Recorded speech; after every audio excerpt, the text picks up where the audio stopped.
nama saya Cik Firza Humaira, Prodi Hukum Pidana Islam semester 5 unit 1.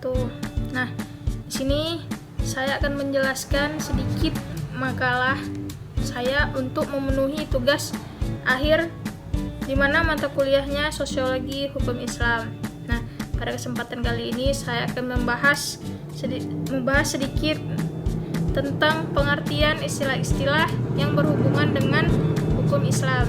Nah, sebelum memasuki ke dalam materinya yang lebih dalam, sini saya akan menjelaskan sedikit gambaran, yaitu istilah-istilah dalam hukum Islam itu ada 5.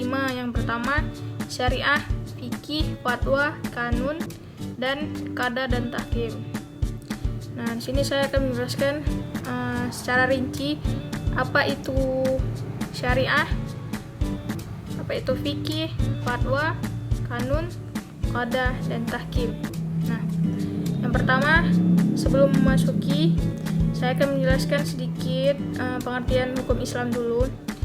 Definisi hukum Islam adalah aturan yang diadakan oleh Allah Subhanahu wa Ta'ala untuk dijalankan oleh umatnya, yang dibawa oleh Nabi Muhammad SAW, baik hukum yang berhubungan dengan akidah maupun hukum yang berhubungan dengan amaliyah, yaitu perbuatan yang dilakukan oleh umat muslim semuanya. Hukum dalam Islam bukan hanya mempelajari tentang halal dan haram, tetapi ada wajib, sunnah, makruh, mubah, dan haram. Hukum Islam juga bertindak sebagai pedoman hidup yang harus dipatuhi oleh setiap muslim untuk membantu umat Islam memahami bagaimana mereka harus menjalani setiap aspek kehidupan mereka sesuai dengan perintah Allah. Nah, selanjutnya kita masuk ke dalam pembahasan pertama, yaitu syariah. Syariah merupakan aturan-aturan atau sistem yang mengatur hubungan antara manusia dengan Allah atau hubungan manusia dengan manusia lainnya. Contohnya dalam kehidupan sehari-hari seperti ketika sedang berpergian, maka kita diperbolehkan untuk menjamak atau mengqasarkan salat. Nah, contoh yang kedua, apabila sedang sakit atau kesulitan dalam menemukan air, maka diperbolehkan melakukan tayamum dengan menggunakan debu. Nah, sangat banyak sekali contoh-contoh syariah dalam kehidupan sehari-hari kita.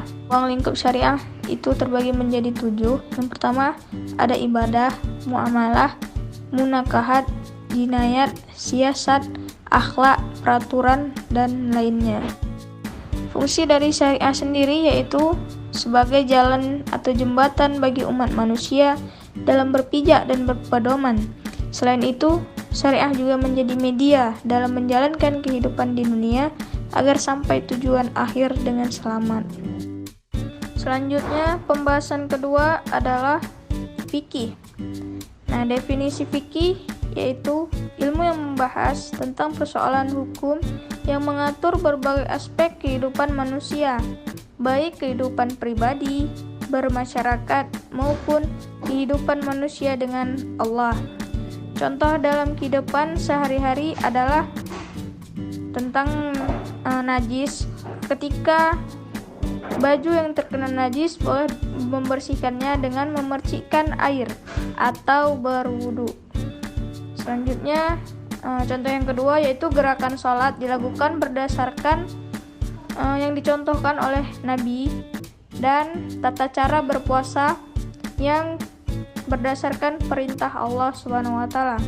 Nah, masih banyak lagi contoh-contoh yang lainnya yang bisa kita terapkan dalam kehidupan sehari-hari. Nah, baiklah, selanjutnya kita masuk ke pembahasan yang keempat, yaitu fatwa. Nah, di sini fatwa merupakan ketentuan hukum Islam di mana diterbitkan berdasarkan pemikiran ijtihad dengan cara ijma', yaitu persetujuan atau kesesuaian pendapat para ahli mengenai masalah pada suatu tempat atau di suatu masa. Contohnya nih yang terjadi sekarang ini, fatwa MUI tentang menetapkan vaksin produk Sinovac. Hukumnya halal dan suci ya.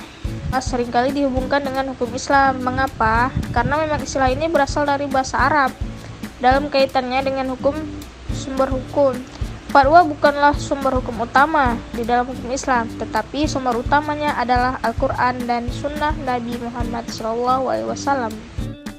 Baiklah, pembahasan selanjutnya adalah kanun.